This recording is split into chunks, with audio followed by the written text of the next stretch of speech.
Dans cette séquence, nous allons faire un exemple d'application sur le théorème du retard. On considère le signal y défini comme étant y de n égale 4e de n-1. Et on aimerait faire la transformée en z du signal y. Donc faites une pause sur la vidéo, essayez de chercher tout seul et venez voir si vous avez juste. Donc si on veut faire la transformée en z sur ce signal, donc on sait que du coup il va falloir faire la transformée en z sur l'élément de gauche. Donc petit y de n se transforme en grand z y de z. Et donc qui va être égal, et on va devoir faire la transformée en z sur la deuxième partie. Si on observe cette deuxième partie, il faut comprendre comment elle se décompose.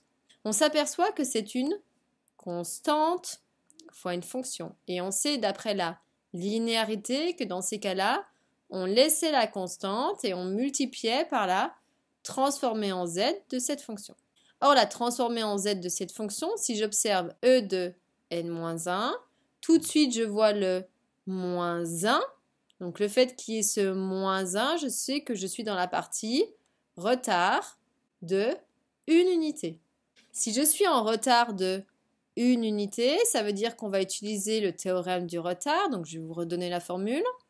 Donc, le théorème du retard dit que si x il est retardé de n0 unité, alors la transformée en z va être définie comme étant z puissance moins le nombre d'unités de retard. Donc pour nous, ça va faire z puissance moins 1 fois la transformée en z de ce signal. Donc fois la transformée en z pour nous du signal E qui est donné ici.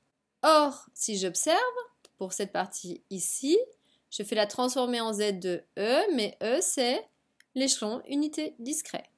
Donc si c'est l'échelon unité, pour nous c'est E de n égale 1, donc la transformée en z, c'est ici, c'est-à-dire z sur z-1. Donc il y a juste à transformer, donc j'ai 4 fois, donc le z puissance moins 1, on va le transformer, c'est 1 sur z, fois la transformée en z de E, qu'on a dit, z sur z-1. Donc on n'a plus qu'à simplifier, ici simplification évidente par z, donc il va rester 4 sur z-1. Donc voici la transformée en z de y.